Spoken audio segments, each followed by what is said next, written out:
Cheers, Rockets fans. Welcome to The Locker Line, an exclusive podcast from the home of the Rockets. Whoa! Sports Talk 790. Rockets! The Locker Line is proudly served to you by Carbox Clutch City Lager. It is good! Oh, yeah? Red Nation, get ready. Get ready. The Locker Line starts now. Welcome aboard.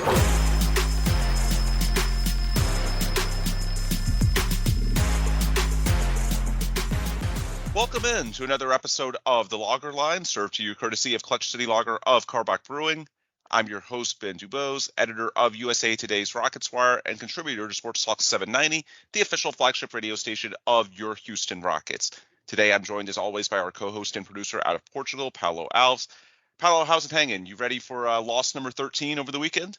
Man, at this point, I don't even know. I was one of the few people that was rooting for the loss against Charlotte, both because of lottery odds that the second worst team in the league, and because I thought, hopefully, that might be the straw that breaks the camel's back in regards to Stephen Silas. It's been 12 hours, so give or take, and nothing has happened yet. So hope is slowly dwindling. So we'll see. Not the Full best. Disclosure, we're recording this at about 10 a.m. on Thursday morning. So if anything changes, we'll have another episode out after that, right?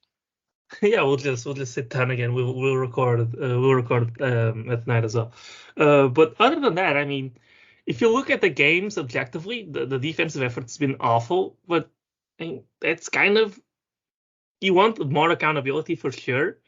But that's kind of what you expect out of a rebuilding team. And a game where guys are getting it going offensively and losing because they're not good enough defensively is a pretty typical rebuilding team loss. So the last couple of games have been very encouraging from a, just individual offensive play standpoint. Because in the collective, they still look fairly bad, but you know what I mean. Yeah, absolutely. And to set this up, as we're recording this, the Rockets have lost 12 in a row now, which is the longest losing streak by any team in the NBA this season. The frustration's starting to boil over, not just in the micro, but the macro as well. We are going to talk about the recent John Wall comments regarding tanking the organization, its development of younger players. We're going to get into all of that today, but we're going to start with the product on the floor because there have been some subtle changes of late. Jalen Green tied his career high on Wednesday night. I know it's the 12th straight loss, and I know it feels like they're never going to win again. They're back in action Saturday in Minnesota, where I think they'll definitely be underdogs. They just lost to the Timberwolves at home less than 2 weeks ago, so it's hard to have a ton of confidence going into that game. We'll see what happens on the coaching front as the losses mount. But this past week, it's been a little bit different. We saw Alperen Sengun have a career game against the Lakers, 33-15. Then also he had 6 assists, 4 blocks. We talked about Jalen Green tying his career high and did it very efficiently, making 16 of 24 shots against, who did they play? Charlotte, of course. I blanked for a second because all these losses are running together.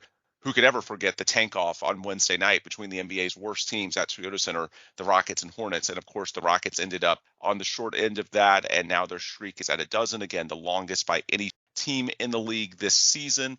And over the past week, there have been some subtle differences, in large part because I think the Rockets now are starting to lose games for different reasons. They're falling short of bodies, quite frankly. Kevin Porter Jr. has missed the last 4 games with a left foot contusion. He's still got some pain in his big toe. He can't really push off, according to Stephen Silas, so there's no exact return timetable for him just yet. We also saw Jabari Smith Jr. walk off, or basically limp off, during Wednesday's game against the Hornets with a right ankle sprain, and those typically take at least a week and often 2 to 3, depending on the severity, to fully recover from and get back to playing NBA basketball with the fluidity that you need. And for a team like the Rockets that's already at certainly an experience disadvantage, but to an extent a talent disadvantage against most of the teams they play, now all of a sudden you're having to give more minutes to guys like Daishen Nix, who we saw getting extended run earlier in the week. Josh Christopher has found his way back in the rotation. You're still seeing the Garrison Matthews minutes, and you're seeing guys that, quite frankly, probably should not be out there. Now with Christopher, I know it's just his second season. He was a first-round pick, so you can certainly make the argument that he's worthy of the developmental time, even if it doesn't go well, simply to see what you have there now that he's in his second NBA season.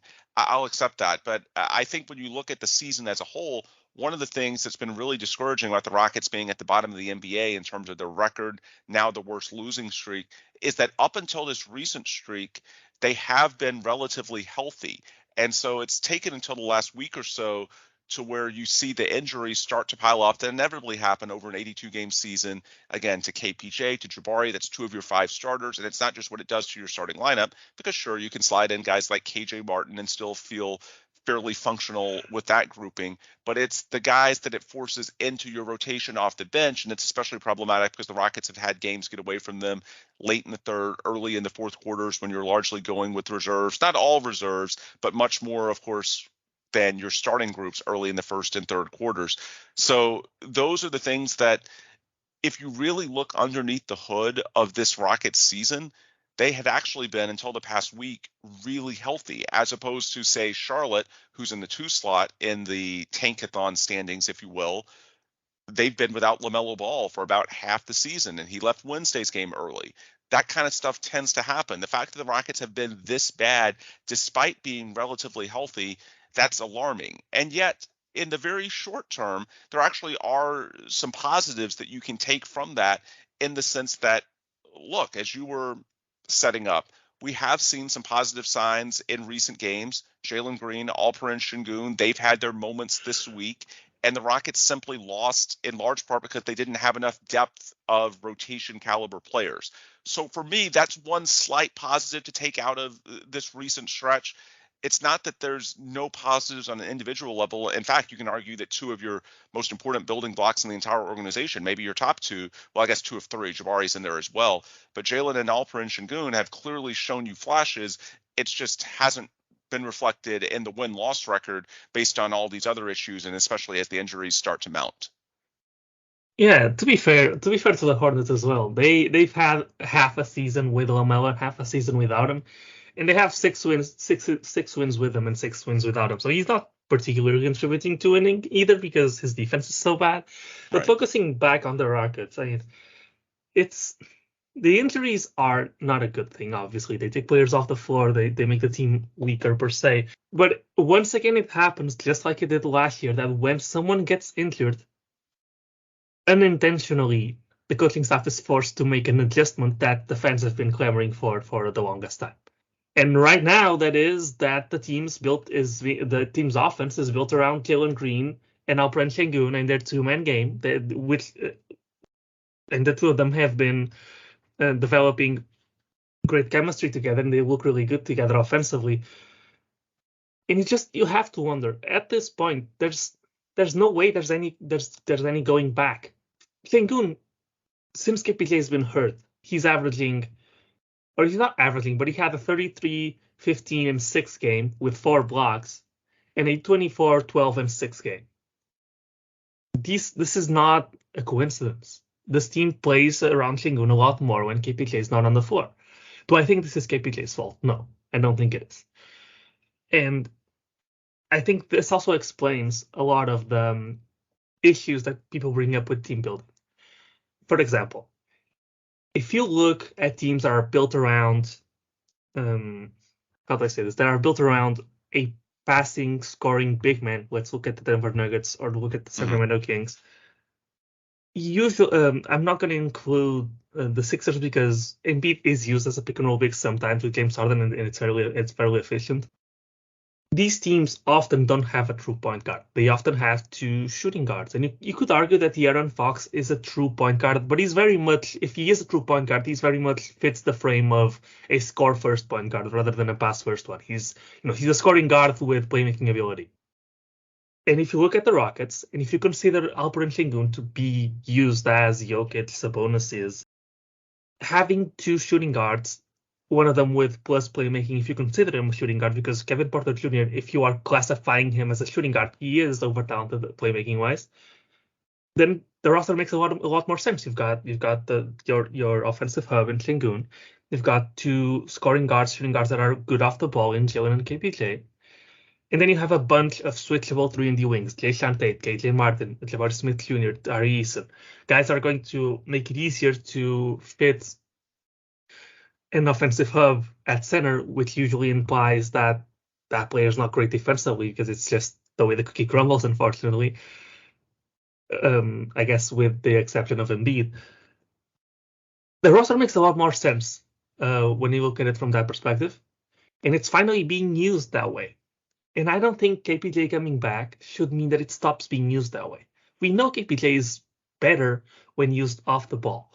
And I refuse to believe that KPJ can't throw an entry pass or just call the simple set to get Sengun a post-up, which are not hard at all, and swing the ball to someone who's in a position to make an entry pass, or just make the entry pass himself. That's not hard for a point guard. But what's hard for KPJ is making those next level reads and staying sharp and pushing the ball up the floor quickly. If you told KPJ to focus on being a catch and shoot player, which means no more of the hesitation he sometimes has when he has catch and shoot looks, to focus on his defense, and to in a pinch, right, with typical shooting guard stuff, in a pinch, Jamal Murray can be a primary scorer. In a pinch, Jamal Murray, late shot clock situations, fourth quarter, when the team's adjusting to a different scheme, whatever, those players bridge that gap because of their talent to score in isolation. But you build your system around Sengun, and most of your offensive positions are going to be around running plays for an offensive hub in Sengun. If you look at the team in that way, which is the way they've been playing the last couple of games, offensively, it makes a lot more sense. The personnel fits, and the results are there. I mean, Sengun's having career games. Jalen Green is having career games, although he's been inefficient still. But over his last 4 games, he's still averaging 29 points, 4 rebounds, 4 assists on 47, 37, 78 splits. That's still amazing efficiency. He's shooting 10 threes a game. The team was built to be played this way, and it's confusing why it is not played this way more often. And the question becomes, when KPJ eventually comes back, will the team continue to play the way that they're playing now? Because offensively this works, and defensively it's been the problems that we've always had. And I'll get to it after I shoot it back to you, because I have a lot to say about our defense. But I just don't think you can go back. Because as I said, and I said this earlier in earlier podcasts as well, even if you don't think Sengun has what it takes to become a productive enough player defensively to be a starter or to build around, even if you still don't believe that, having this guy go out there and have 20 and 10 on the regular, which he has exceeded by a fair margin in the last few games, will increase his trade value. And even if you don't believe he's the guy, someone will look at a 20-year-old still. Of course, he's not even 21 yet. Someone will look at a 20-year-old having 20, 10, and 5 consistently on excellent efficiency, and see someone who they can build around there. Teams bought into Jokic before he was good. Teams bought into Sabonis even when it looked like he was a flawed player. The Kings haven't made the playoffs in 20-something years, and they're in a playoff spot right now. Someone will buy into it, even if you don't. So even just from an asset management standpoint, that's what makes sense. And I really, really hope that we don't regress back to the way we were playing earlier in the season when KPJ comes back. Yeah, the argument against running everything through Sengun is how translatable it is to the end goal in terms of many years from now. Not that any of this is going to be a direct comparison, but you don't want it to be night and day from the formula that you're using when you eventually want to win. You want guys developing in a system that at least has vaguely similar parameters to how they're used in the future. And there are so few systems around the NBA that are run through a Sengun archetype that my guess is that there's been some fear of running through Sengun in year 2 simply because he's the best of a very bad group, if you don't believe that he can be the lead option on a contender a few years from now. If you feel like you're going to have to dramatically change your playing style back to some other way to eventually contend. But the argument against that, and you set it up perfectly, is that it's not like you're doing anything useful as it stands. The system they have in place is terrible on both ends. If you're concerned about Sengun is his defensive liabilities and how he's going to eventually translate on that end, they're terrible aside from Sengun right now. There's no accountability. The guards, for the most part, are turnstiles. There's very minimal effort.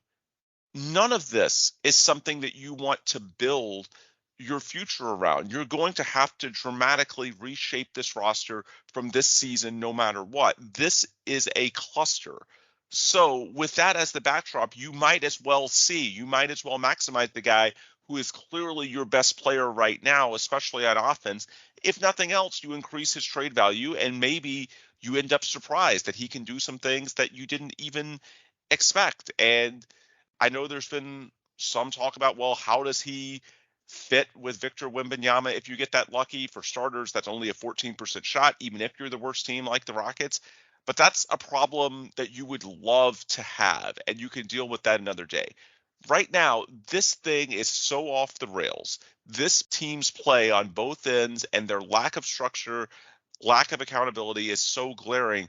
I don't think there's much of anything tactically that you're going to take from what they're doing now and conceptually have it be a big part of a team you hope is contending 4 or 5 years from now.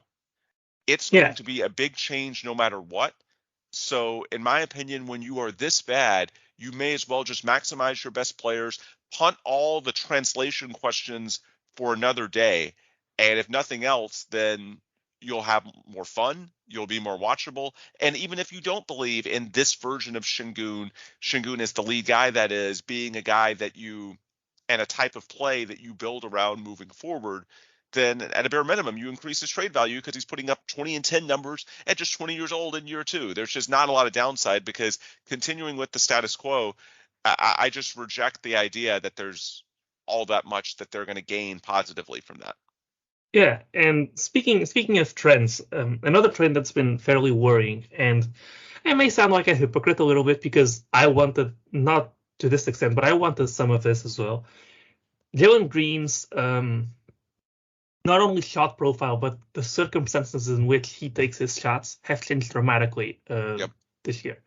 I had a tweet about this that kind of went under the radar with all the drama that's been going around on Rockets Twitter. But I pulled up the stats before, last night's game about how many dribbles does Jalen Green take before taking a shot and his efficiency in all these parameters. To begin the season, we had Matt Moore here, and I was preaching to him that Jalen Green is someone who translates to a winning environment because he's really good off the ball and he'll fit next to any star in the league. And most of the stars in this league are ball dominant, so that's very much an asset. And that's just completely gone down the drain. The way Jalen Green's being used has dramatically changed. For context, last year, 43% of Jalen Green's shots were taken with no dribbles or just one dribble. And they were taken at a 57% effective field goal percentage. So 57% of those shots were between 2 dribbles and 6 dribbles. The efficiency rating was 47%. And then only 18% of those shots, I'm running out the percentages, so they might not line up perfectly, and then 18% of those shots were with 7 dribbles or more. And those were the least efficient shots at 43.5%. Last year, as I said, we were raving about Jalen Green's ability to play off the ball. And another thing that I pulled up is Jalen Green's personal trainer, I think his name's Mike Hill, shout out to him, I think that's right. Had an interview with Kelly Iko earlier before the season started in preseason, in which he talked about Jalen Green's play and what he works on and what his game is and what he preaches to him, right? And throughout the entire interview, you'll hear quotes like keeping everything sharp and efficient and not over dribbling, finding your sweet spots. He's not one of those guys who's going to have a crazy Chris Paul handle. His handle's more like a Derrick Rose. And so that means he's sharp and more efficient with his movements, right? He talks about, on the offensive end, playing with pace and playing within the flow of the offense, but also being aggressive and picking your spots wisely. When speaking about off the ball and playing next to KPJ, he brings up continuing to catch and shoot. Well, let's pick that one up. Continuing to catch and shoot. This year, from 43% last year, shots between 0 and 1 dribble, he's down to 2.6%. That's nuts. I'm sorry for the wording, but that is nuts. Jalen Green's strong suit, his most efficient shots, have been decreased from a frequency of 43% to 2.6%, which translates to 97.5% of the time Jalen Green is playing to his weaknesses. And it's important for Jalen Green to work on his weaknesses. I know there's some value to organic learning a little bit, right? These are young players. You want to put them in positions where they're uncomfortable some of the time. There's value in organic learning? There's a little bit of value. Oh, jeez. But just not as brutal as people preach it. But at the same time, you've got to have these players play in their comfort zone sometimes. Motivation is important. These are human beings. You're not dealing with machines. They need to see the ball go in the hoop for the games to come easier to them. From 43% of mostly off-ball looks, usually those come with less dribbles unless you're attacking a closeout. From 43% to 2.6% of the time is insane.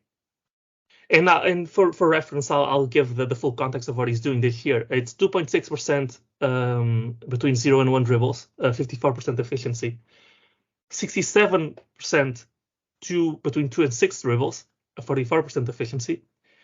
And this number is fairly close to what it was last year. Last year it was 57%. This year it's 67%.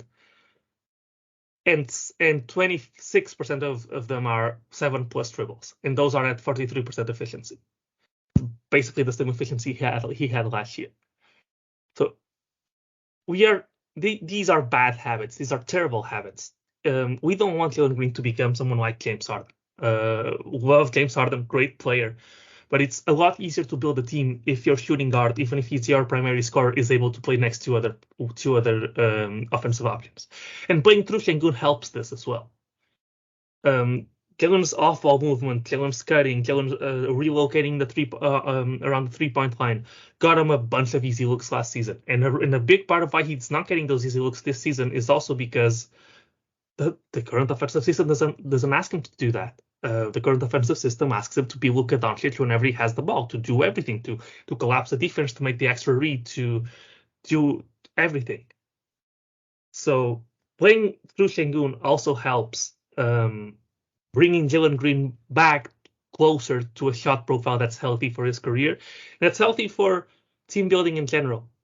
So that's one of my concerns with Jalen. It's very important that he doesn't become just a microwave scorer, and being able to play off the ball is a big, and being proactive in playing off the ball is a very big part of not letting him become a one-dimensional player. Yeah, to your point on the Harden comparison, that's tricky because I'm sure there's people listening that are thinking if Jalen can be even a fraction of what James Harden was at his peak, that's a fairly good outcome. But the thing is, it's the player archetype. To succeed at what James Harden does, you have to be so transcendently good on so many levels, or else the whole thing basically comes crumbling down like a house of cards, because that style of play, the margins you have to hit on to be valuable when you're dominating possessions to that extent and have everything run through you, you just have very little room for error. As opposed to if Jalen gets back to the player he was in his first year, doing more things off the ball, doing more things without having to just dribble, put up a shot and create everything himself, then that gives you just much more flexibility in terms of the way that he can become a useful player for you. It's not just one way and having to be like 95th plus percentile at it. There's just so many more ways when you look at it through that lens that you can actually have Jalen Green as a useful starter for you moving forward. I said I want to touch on the defensive end, so I'll touch on the defensive end in a little bit. I remember that you just touched on Wembanyama's fit with Sengun, and I have a quick little rant on that as well. Last draft cycle, we were talking about the fit of the different players on the top three with Sengun, Paulo Banchero, Jabari Smith Jr., and Chet Holmgren.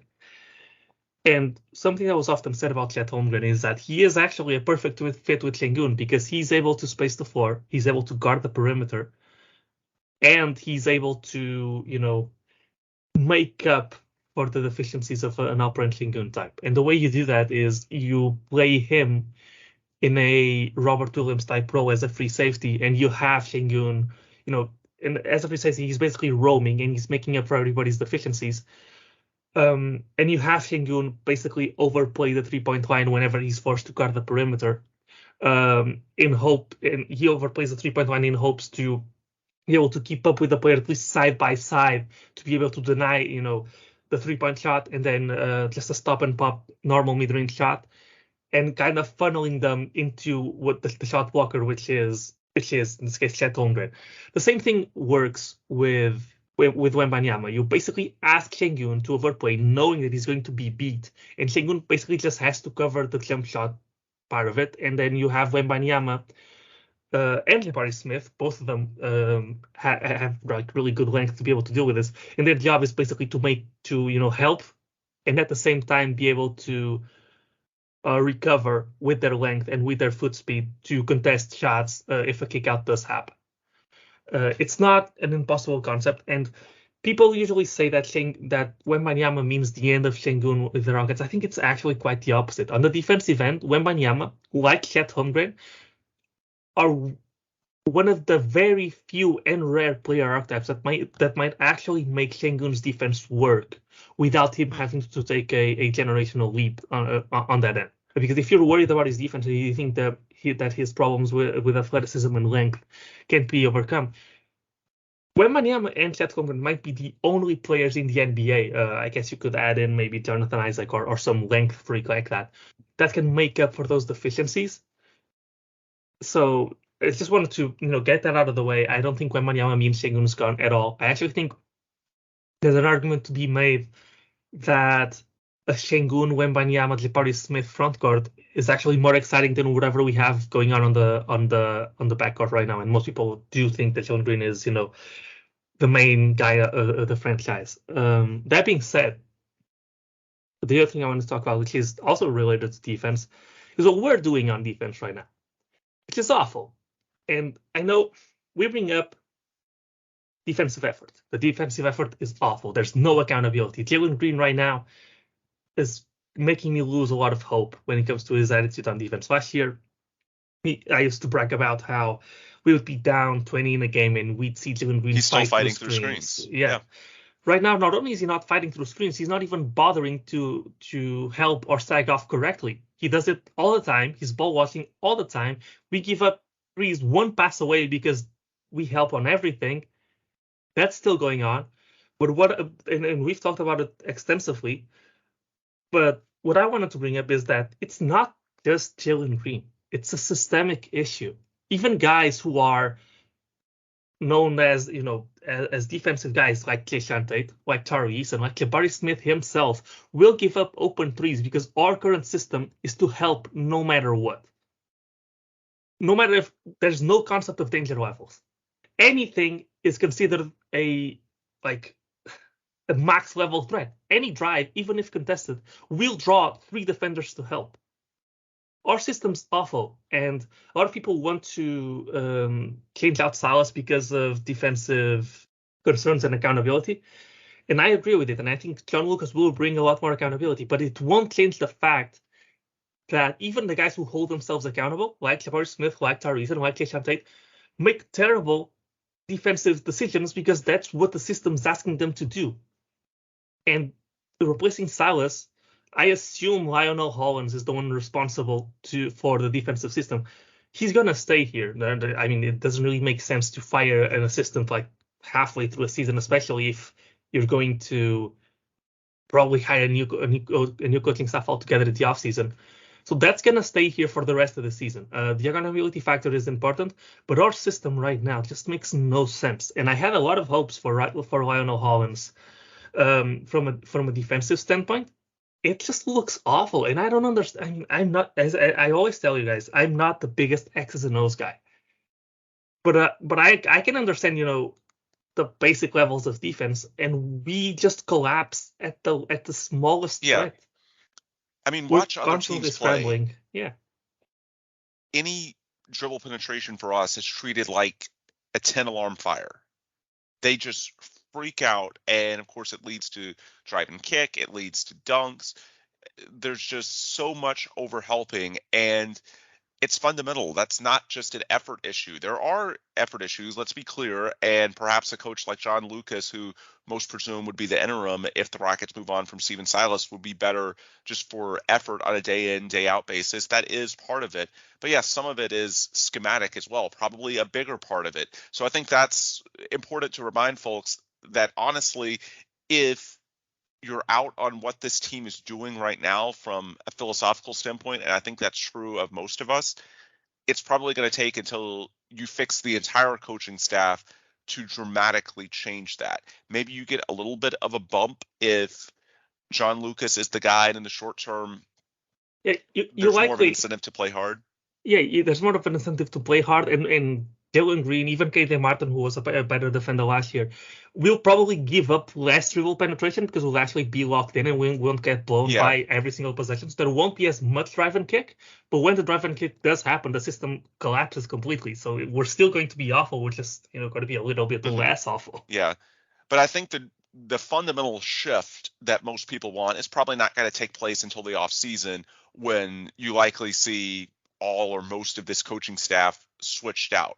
Again, it's the final fully guaranteed year of the contract of Stephen Silas, and my guess is that if you want to make any hire of significance, which I strongly suspect they do, given their organizational incentive to start winning next season, to turn around, really, it feels like just awful headline after awful headline, to start changing the narrative. And of course, they owe draft capital to Oklahoma City in the 2024 to 2026 range, so they don't want to send decent draft picks to the Thunder. So many reasons, and of course $60 million in cap space as well, perhaps James Harden.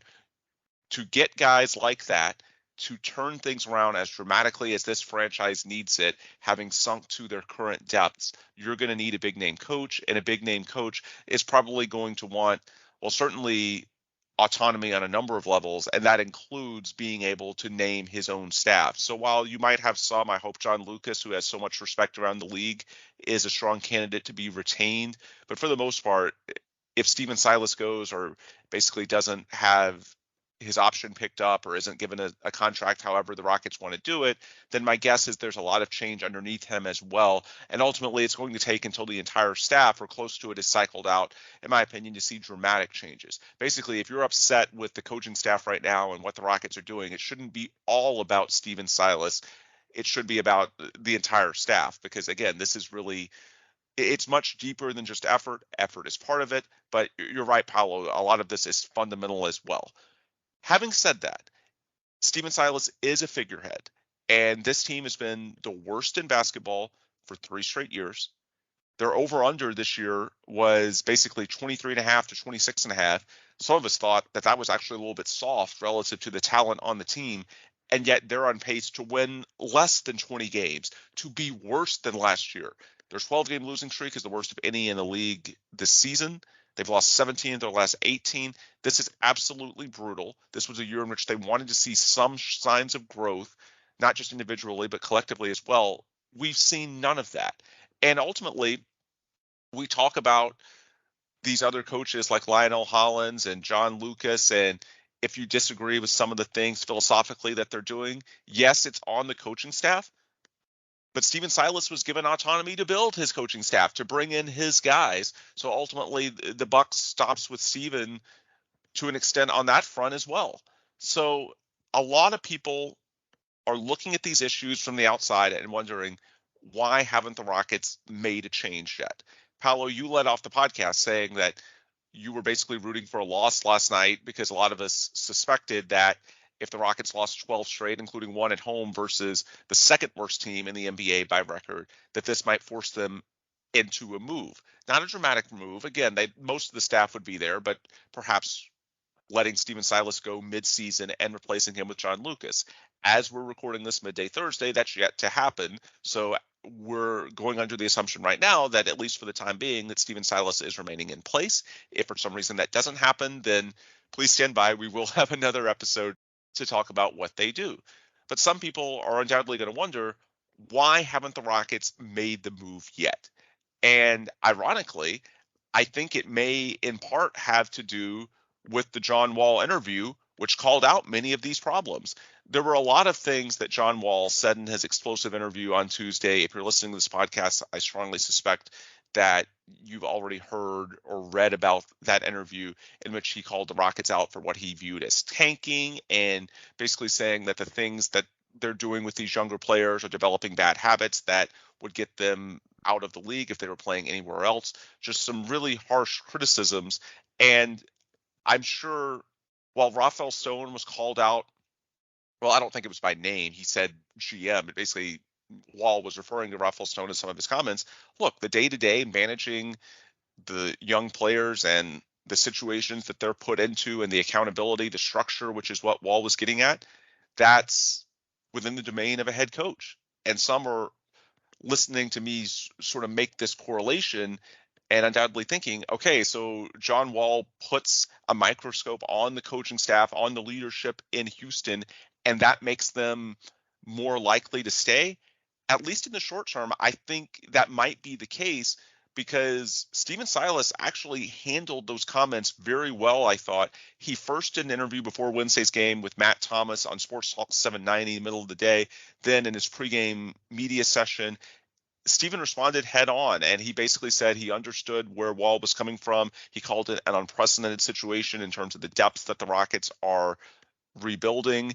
And I just think it's very difficult to put Stephen Silas out there, basically one man alone at a podium, to basically defend the organization, which he did.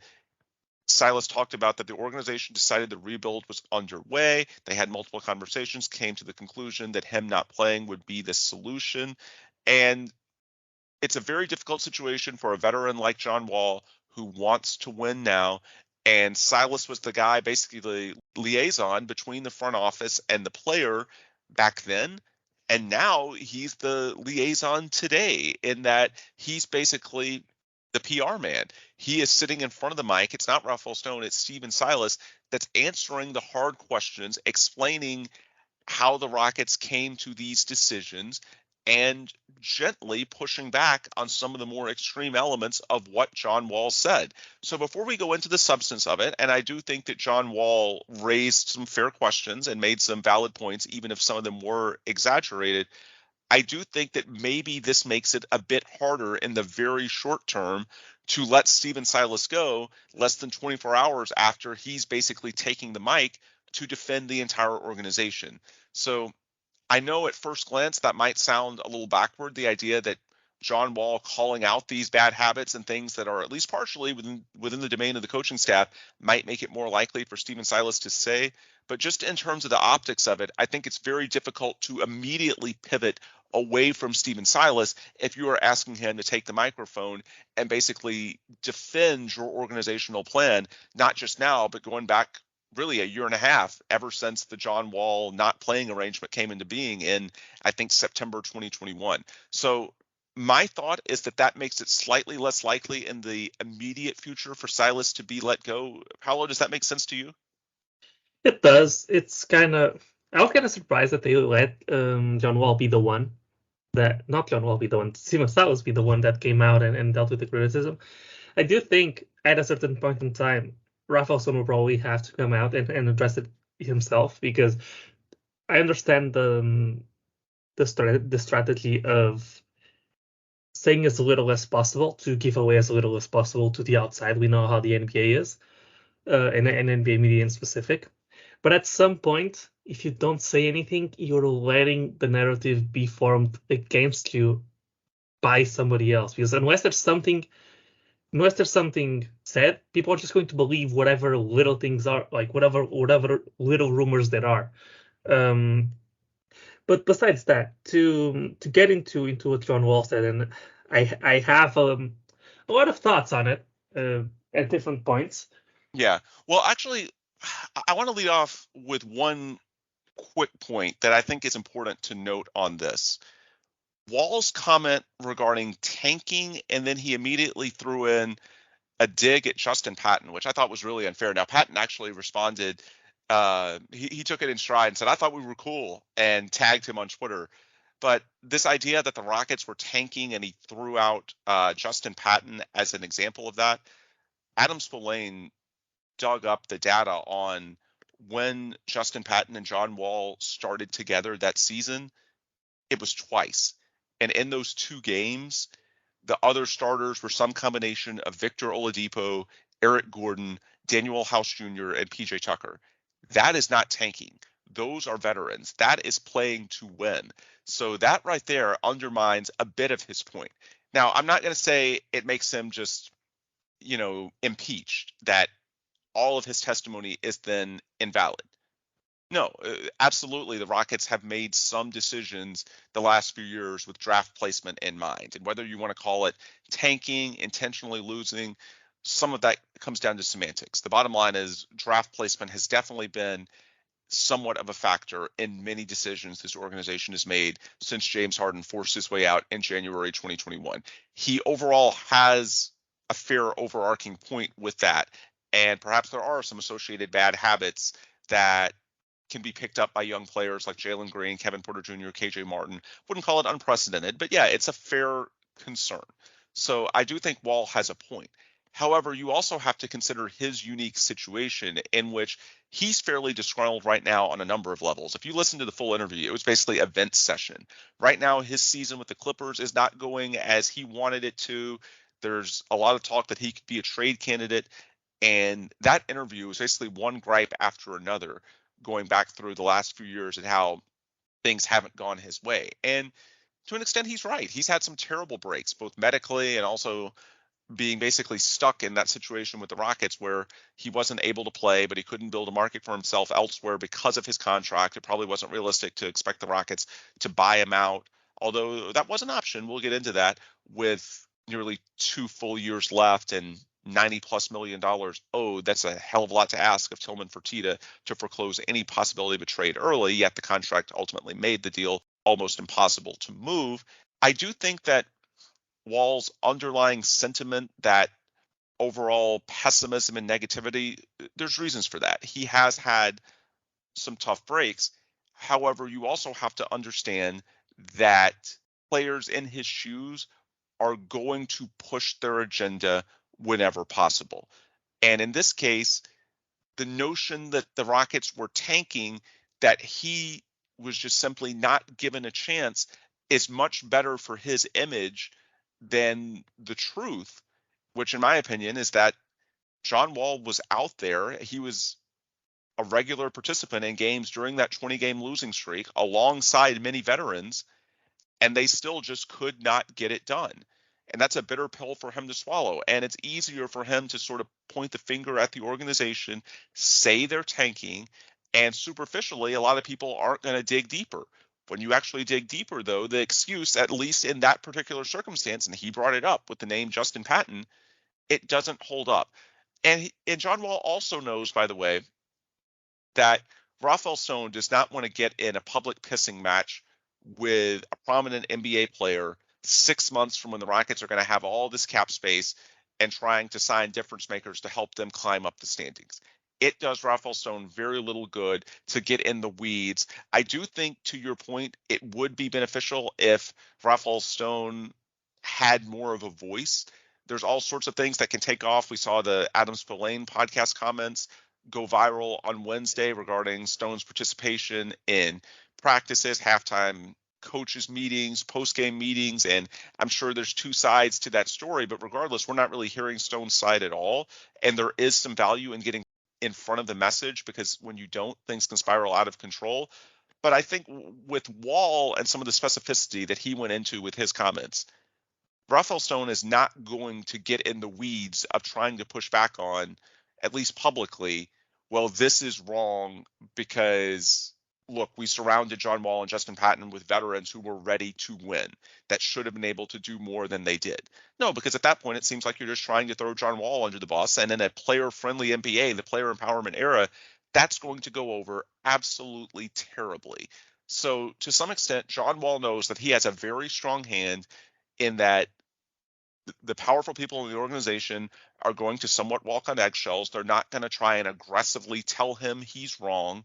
And he's also in a position where it's advantageous to his agenda to push the idea that things were out of his control. And superficially, people do know this is the third year the Rockets have been the worst team by record. A lot of casuals are just going to say, hey, the Rockets are tanking to some extent, regardless of what you think of the semantics of that. And John Wall's not wrong, and he's going to sort of get away with using it to his benefit. But I think it's important to point out that with the Justin Patton comment in particular, that is something you can point to. It's a small part of what he overall said, but it is factually wrong. And the reason I lead with that is I do think it shows you that some of this is agenda pushing. We talk about that on Twitter a lot with, fans, but it can also be a thing with players and teams and executives and coaches. Everybody has their own agenda. There's two sides to every story. And this is Wall's side. It's not gospel. It's part of what's going on, but it's not the whole story. So before we go into some of the specifics as far as the bad habits and the questions he raised, which I do think are fair, I think it's important to lead off by pointing out that, again, this is just one side of the story. John is telling the side that is beneficial to him, not necessarily the truth. This is not an unattached third party. This is a guy who very clearly has a motivation to try and spin things a certain way. So that's why I think it's important to look at this from what Stephen Silas said, and hopefully Rafael Stone addresses some parts of it as well, because again, the John Wall part is just sort of one angle of a complex story. Yeah, I think you made a really good job of pointing out one of the things that I was going to point out, which is everybody tells a story from their own perspective, and then considering their own, personal benefits that come from telling that story. Is John Wall just, completely wrong? No, but he is exaggerating to an extent. And if you've ever been in a conflict ever in your life and you've only heard one side of the story, usually your opinion changes when you hear the other one. The difference here is Rafael Stone doesn't get to tell his side of the story. Because as you said, he doesn't get, they choose not to. They choose not to, and you can see why, as you said, because you don't want to, especially when you're as bad as the Rockets are right now. It won't be taken well that you're going against a respected veteran like John Wall. That being said, he said, and I quote, "We lost 20 in a row. We're trying to get into the specifics, of course. We're trying to lose on purpose, tanking. We started some dude named Justin Patton. Our starting lineup was me, David Nwaba, Jason Tate, Justin Patton, and somebody else." Well, first of all, like you said, I don't have Spollane's tweet pulled up, but I do have Nathan Fox. And he actually went and pulled the specific stats. And the top 8 players in terms of minutes in the 20-game losing streak that John Wall was referencing are number 1, Jason Tate, number 2, Sterling Brown, who was having a great season and got the biggest contract of his career, not by much, but the biggest contract of his career the year afterwards, John Wall himself, Daniel House Jr., Victor Oladipo, PJ Tucker, Eric Gordon, and David Nwaba. There's nobody here under 25. So that one goes out, like he played 2 games with Justin Patton, and Justin Patton only came in because we were during the COVID year and everybody was injured all the time. Do we not remember the amount of 10 days we had? Those are not on purpose. Yeah, Rockets set the record for most players on a roster that year with 30-something. Yeah, and I think a lot of people heard the term tanking, and now there's a huge narrative on Twitter that people are saying, oh, you can't blame Silas or the players because the front office is telling them to lose on purpose. No, that's not how you tank in the NBA. You build a roster that's not good enough to win, and you tell your head coach to do the best he can with it. And that's how we see sometimes GMs don't build a roster bad enough to lose enough. The Oklahoma City Thunder have struggled with a roster that most would have indicated that would be one of the worst in the league, and they've won too many games sometimes. Too many games for the purpose of tanking, for example. This year, the Utah Jazz was another team that most people pointed out as, and they have a lot of parallels to the Rockets back then. They have just a bunch of random role player vets that ended up on the team. But hey, Coach Will Hard is doing the best he can, and they are a play-in team right now. Back then, Stephen Silas was not good enough, plus injuries, that we didn't end up doing it. And thank God we didn't, because we got Jalen Green as a reward.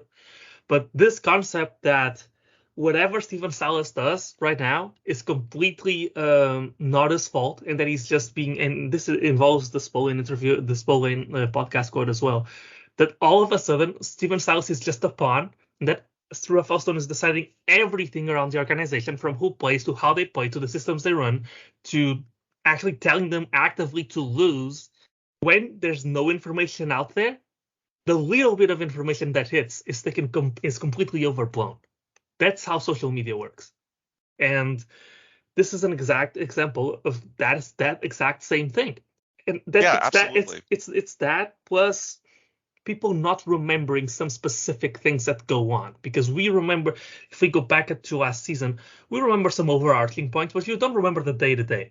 And for those who have kept up with me since then, I used to be in the post-game spaces every day. So I lived the day-to-day of the team pretty fiercely. And so I remember some of the things that were going on.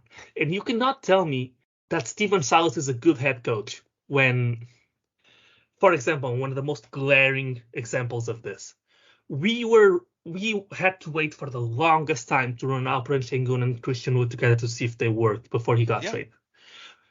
That, but then when we finally did use those two together, we reversed their roles. We used the post player, Alperen Sengun, who can't shoot, as the floor spacer, and we used Christian Wood, who is a lob threat to his credit, but who we were not using as a lob threat. We were having him slip every screen into a post up, the guy that can actually shoot on high volume, and he was the inside big with Alperen Sengun standing at the 3-point line.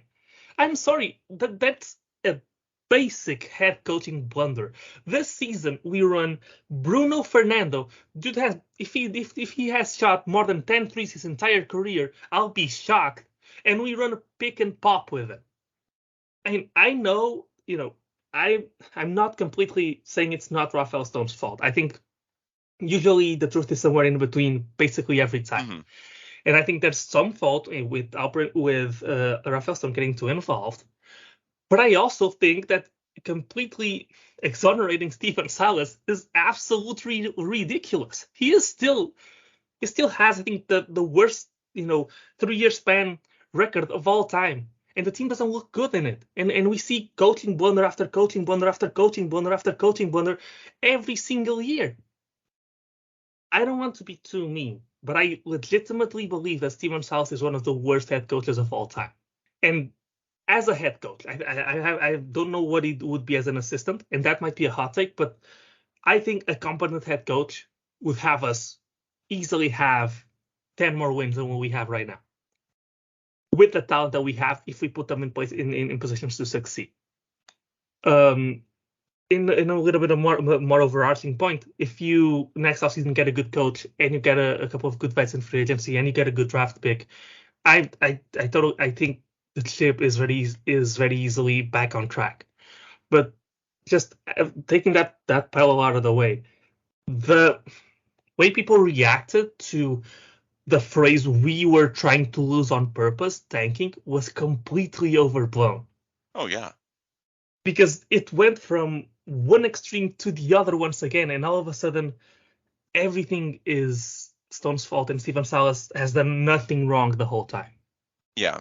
Which is absolutely silly, because the points that John Wall made that were valid, I'm quoting him, don't get used to this. It's just not how the NBA is. It's a bad organization right now. They got to fix some shit. I always told Jalen and KPJ, don't get adjusted to this losing. That's not how the league is. Had to tell them the shit you're getting away with here. Go to any other team, you'd be out of the league. You wouldn't play. I'm trying to explain that to them because they think it's sweet. Some of that is day-to-day coaching. When we talk about accountability, Stephen Silas is not, or Rafael Stone, is not the guy on the sidelines. Stephen Silas is not being buzzed by Rafael Stone telling him when to make a substitution, when to call out a guy for his lack of effort. This is something that is, even if you want to go to the most extreme anti-Rafael Stone perspective possible, there are things that are still clearly within the purview of the coaching staff. He has the autonomy to do certain things and use players in certain ways. Your Alperen Sengun, Christian Wood example from a year ago is a good one, I think. He is simply choosing not to. So this idea that Stephen Silas is nothing but a puppet, I'm sorry, that's just silly. You can argue against Rafael Stone. Again, I think the Rockets front office would be better served to start doing some interviews. I think that they're hurting themselves by not addressing things as they come out. Not every single thing, but at least just generally talk about what the plan is, what's going on week to week. I can recall even last year, I think Rafael Stone did weekly interviews with Sean Salisbury of Sports Talk 790, just one per week, about 10 or 15 minutes.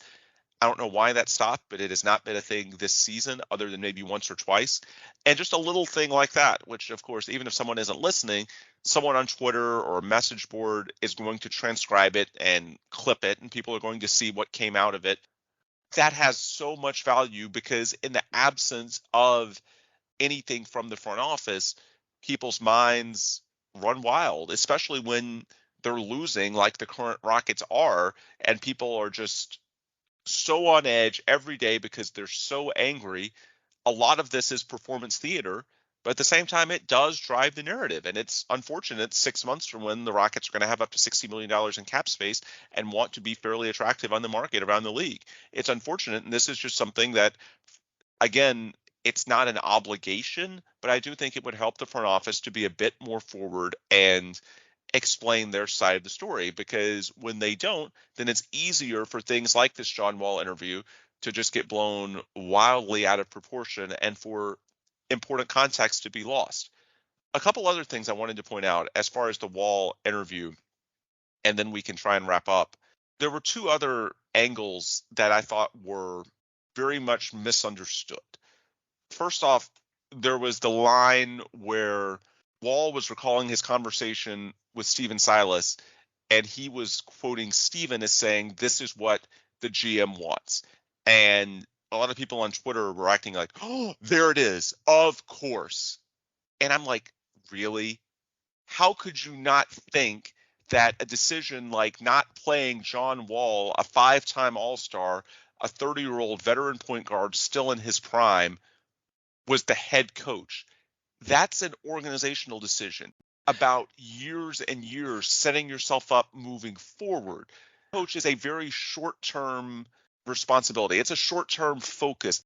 It's the nature of their job. They're focused on maximizing wins and margins in the very short term. Stephen Silas is not making the decision to sit John Wall. That's an organizational thing. Stephen Silas is simply the liaison explaining it. So I was shocked that people acted horrified about that coming from the front office. Yeah. We knew that already.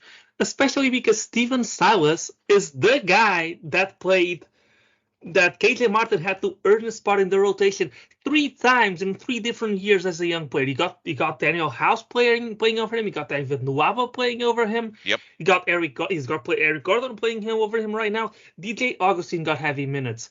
David Nuavo got heavy minutes. Daniel House. Dennis Schroeder came in with no seniority and got minutes over Josh Christopher, who was playing well up to that point as well. Stephen Silas at every step has shown us that he will play the vet over the young guy unless told otherwise. Yeah. This idea that was coming from Stephen is just absolutely silly. And again, it's not unprecedented. This is part of rebuilding. It's frustrating here in Houston because we haven't really been through it with this particular fan base. It's not that different than what OKC did with Kemba Walker, right?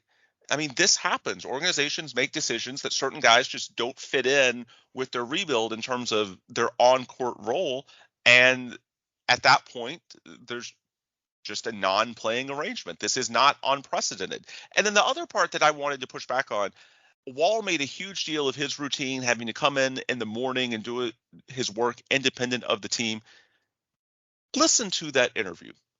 He was extremely disgruntled, and I saw some people using it to sort of push back at Rafael, who I remember at 2021 Media Day when they first announced this arrangement, went on the record about it. He talked about his positive relationship with John when he was asked, I mean, what the hell is he supposed to say? That, no, this is a train wreck, that our relationship is terrible. No, that's something that he just has no choice when you ask him directly on the record. That's what he's going to say. Sometimes the truth is not that friendly behind the scenes. But with a guy that's that disgruntled, why would you want him around young, impressionable players like Jalen Green, like Alperen Sengun, like Kevin Porter Jr. on a daily basis? Sorry, I'm going to defend the Rockets on that one. Given the clear animosity and bitterness that built up within John Wall as part of this process, no, I wouldn't want him around the younger guys every day and potentially poisoning them against the organization. I see what the organization was thinking on that part. I have no issue with that at all. And then the comments that Wall said about, the 10 to 15 minute bench role occasionally not playing. Why did he want to come back at all then? The Rockets had made it clear that Kevin Porter Jr. was the starting point guard. So when he made this deal about wanting to come back around Thanksgiving 2021, what did he think the potential role was? Again, this seems like a guy who thought he could handle it. And then once the day in, day out of watching all your peers around the NBA play while you're not, basically it started to get to him. And so this whole deal with the Rockets did him wrong with the whole 10 to 15 minutes per game role. I just listened to that and I'm like, what role did you think was available? What do you think changed from when you had these conversations in September to when you tried to revisit the situation in late November and start ramping up to come back? This was the role. They were trying out, for better or for worse, Kevin Porter Jr. That just strikes me as a veteran who did not realize how difficult it would be on him. And I'm sympathetic. I'm sure it is difficult, or was difficult. He is playing now with the Clippers. Well, has been. Now he's out with injury for a couple of weeks. I'm sure it was difficult on him. But that's something where, again, there was nothing that fundamentally changed from the organization's perspective relative to the agreement they worked out in September. So I just don't see really what the huge deal is there. And to go a step further, if it's that easy to set him off, if he's that disgruntled, then I don't think you want him around your young players, right? Yeah, and another thing that people are really up in arms about is he has a quote where he says, second year, I'll just read the entire quote. Second year, they didn't want to play me at all. End of my first year, they said they wanted to bring me back. We love the way you're leading the team. Leadership for the young guys. I said, if God put me here to lead the young guys, that's what it is. But he didn't put me here for y'all, and I'll blur out the the bad words, to tank and me be a player that can still play and wasting my talent. I would have been fine coming off the bench. Just don't give someone the spot, let him earn it. Referring to KPJ. Coach said, how would you feel coming off the bench? And I said, for who? No offense, but for who? And the coach said, this is what the GM wants. And people are up in arms about this part. And people are taking that's what the GM wants, and they're thinking, well, okay, so now it's Rafael Stone's fault that the Knicks is still playing. It's Rafael's fault that we're playing through KPJ. It's Rafael's fault that Jalen Green's not getting enough catch and shoot shots. It's Rafael's fault that we play no defense. It's Rafael's fault that we overhelp, but it's basically on every single possession. It's Rafael's fault that Josh Christopher's out of the rotation. It's Rafael's fault that Gerson Matthews is playing. It's Rafael's fault that Bruno Fernando is playing. Guys, the GM takes care of macro decisions, and I might be proven wrong on this, and he might have more hand in more day-to-day things than what I'm realizing right now. But Sam Presti himself sat Al Horford. The Oklahoma City Thunder, as an organization, are known for sitting players in benefit of younger players all the time. Right, the Kemba example. Yeah, the Kemba Walker example. Sometimes even with the sole purpose of losing, not even for development. And he's not getting any of this flack. He's not getting the responsibility for every decision the coaching staff makes. The sitting John Wall. In hindsight, a lot of people are coming out of the woodworks being really, really, really mad at it. Revisionist history. Yeah. Back then, everybody wanted John Wall on the bench. Yep. Must I remind you that John Wall averaged 20 and 7? Yes, but on 50% true shooting when he was here. He was not good. Average true shooting in the league right now is 57%. I thought he was 56% back then. He was not a good player. He was okay. He could get a role. He went to the Clippers on a smaller role this year, and he's even less efficient than he was. That's why he's on the trade market. John Wall was not as good as he's painting himself to be, but regardless, this is a rebuilding team. Of course, the 30-year-old All-Star is always, throughout the entire season, going to be better than the 21-year-old Kevin Porter Jr. Of course, but in rebuilds all the time, you sit vets in order to give prominence to young guys. That's what Stone was doing. And now, with hindsight, we know that KPJ is not a point guard. But back then, there was a lot of optimism, even within the fan base, that KPJ could be a point guard. And there was value in finding out. Yeah, and he had a 14-assist game. He had a 50-10 game. There was optimism that he could be the next James Harden. He didn't end up being, but you had to find out. And so this let him earn it. It sounds really good in theory, but no rebuilding team is doing this. Paulo Banchero got drafted and he was instantly in the lineup. Jalen Suggs got drafted. He sucked, but he was instantly in the lineup. Cole Anthony was way better than Jalen Suggs when Jalen Suggs came in. Jalen Suggs still played. Like this meritocracy thing, when it comes to vets and young players, the vets are always going to be better. Yeah. Does that mean the rebuilding team should start playing all of their vets and until the young players are good enough, which they likely won't become until they get those reps artificially? It's a balance. Like, this is not out of the ordinary. This is done on every team, and back then people celebrated. I can pull back tweets from everyone that's complaining right now.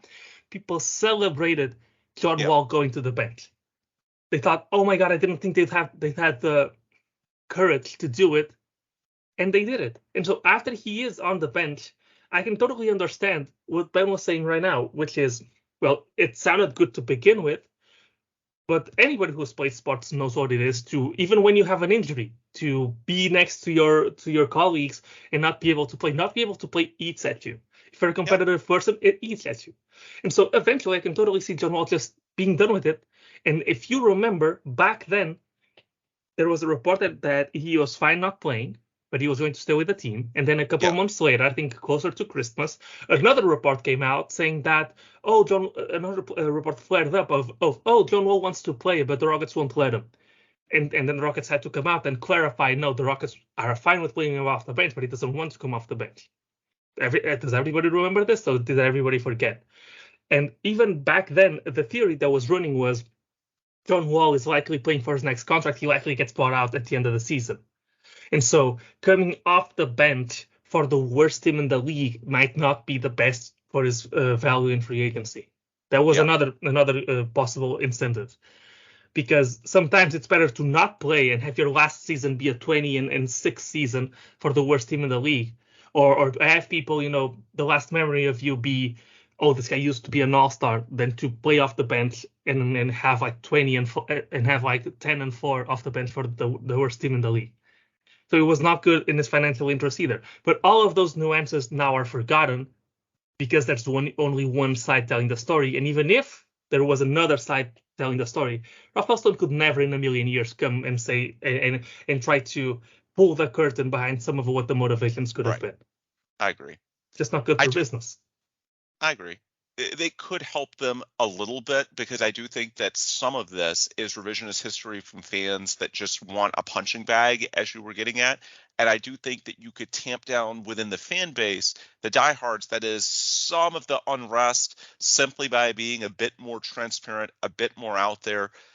Again, it would be a bit superficial. You're certainly not going to get into the weeds, the depths of what John said and explain why it's wrong. Again, it just doesn't make sense for the Rockets trying to do what they're going to be trying to do over the next few months to fight it from that perspective and to get in that type of public pissing match. So I'm right there with you. Stone's put in a tough spot. I do think he could help himself on this and a few other fronts by being a bit more transparent and getting back to some of the media routines that he's done in the past, similar to what Daryl has done during his time as well. Maybe he didn't have to do quite as many podcasts as Daryl did, although we won't turn him down, I'll say that. But at least a few of them can help a bit. Not a ton, but just a little bit. And the closing comments that I'll make as we wrap up to try and tie this together. With regards to the Stephen Silas angles, the reason that I'm on board, be it during the season or letting him go after, I find very minimal, if any, positive things to attribute to Stephen Silas over the last 3 years. That's not to say that everything is his fault. Clearly, the situation shifted dramatically underneath him relative to when he was hired. But I struggle to see how it could be that much worse simply because there aren't a whole lot of positives collectively or individually. The one thing you could point to before the season and perhaps attribute it to Stephen was the growth of Jalen Green as a rookie. Well, now we've seen Jalen largely regress in his second season, as we talked about earlier. So for me, the decision to part ways with Stephen is pretty simple because is it a guarantee the next coach is going to be better? No, but I also feel pretty confident that it can't really be worse. This is bottoming out. As opposed to Rafael Stone, are there some annoying things, some tendencies that it's fair to question? Yes, absolutely. But as we talked about in our Rafael Stone grading show from a week ago, there are clear positives. There are objectively correct decisions he's made, not just in terms of drafting X player at X spot, where a lot of scouts might have said, for example, at 3, Jabari Smith was something of a no-brainer. I agree. You can't give Rafael Stone all the credit for that. It was fairly simple. But there's things like when to trade Robert Covington, the contract extensions for Jayshawn Tate, for Kevin Porter Jr. that are so team-friendly that he did just this past offseason. There are undeniably positive things that Rafael Stone has done to where if you let him go, I do believe it could get worse. Now, that's not to say that it couldn't be better. I'm not saying that at all. He has definitely made his mistakes.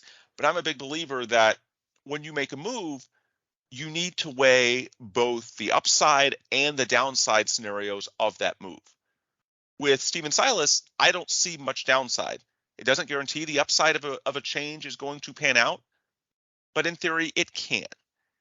With Rafael Stone, not saying you can't upgrade him, you absolutely can, but you better feel confident that the guy that you're bringing in is clearly better. Because as you mentioned at the end of our episode last week, it can definitely be worse than what Rafael Stone has given you over the past 3 years in terms of his GM track record. So that's why for me, I'm not going to give him a full endorsement. I'm just going to say that unlike Stephen Silas, you absolutely could do worse than Rafael Stone. So because of that, I do think you have to be a bit more careful in terms of, calling for his head on a stake, if you will. Yeah, I completely agree. I think when you judge his GM job, he's done good things. I think what most people are concerned about is what he's done on the day-to-day basis, and that's basically how I feel. And as I've said before, we will only be able to truly judge by the end of next season to see, because at that point it's a results-based analysis. You have to be good enough to make the play-in by then, or be in a fantastic spot if you're not. So yeah, it basically boils down to that, and I think people right now are just looking for a punching bag. And as you said, I don't think you lose much by getting rid of Stephen Silas. I think that his replacement is almost impossible to be worse than him. And with Rafael Stone, I mean, there's some bad GMs around the league. It's I think that the average level of coaching versus GMs is the coaching. There's a lot more talented coaches than there are talented GMs. Yeah, and in closing, I'll say that does not mean that criticism of Rafael Stone is unwarranted. No, absolutely not. It's fair to hold him accountable. It's fair to ask for improvement. It's fair to ask questions. All of those things are completely reasonable. I'm just saying there is a line. You can offer these criticisms without necessarily calling for his job. This is not an apples to apples to what's going on with Stephen. This is a bit trickier, and it is possible to criticize, to disapprove certain things without thinking that the guy is terrible and should be replaced. And keep in mind, he's a first-time GM. Perhaps some of these day-to-day things he'll learn from and improve as the years progress, or perhaps he'll have more trust in the next coaching staff. That could be a variable as well. I would just say with Rafael Stone, understand the nuance. It's possible to disapprove of certain things without believing that a full-scale change is necessary. It's not as the way Twitter often makes it seem is you're either all in or you're all out. Either he's the guy, Stone is the GM of the NBA champions a few years from now, I think he's an all-time great, or he should be fired. There is a middle ground in which you can acknowledge that mistakes have been made, that things can be wrong, that he's capable of making wrong decisions, and yet the good outweighs the bad. And at least for the time being, it makes sense to move forward with him in a way that it probably does not with Stephen Silas. That's the best way that I would sum it up. And with that, I will draw this episode to a close. If you want more content before our next episode, again, we're recording this Thursday morning. So if something shifts on the coaching front, the GM front, again, just be mindful of when we recorded and stay with us. We'll have more content very shortly after whatever takes place.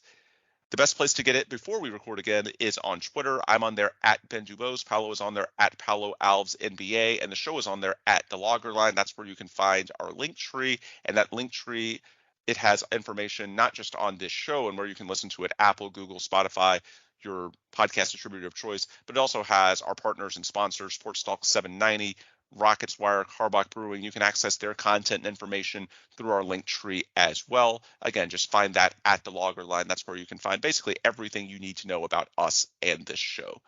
With that, we will wind down. For Paulo, I'm Ben. Thanks as always for listening, and please come back soon for another new episode of The Logger Line.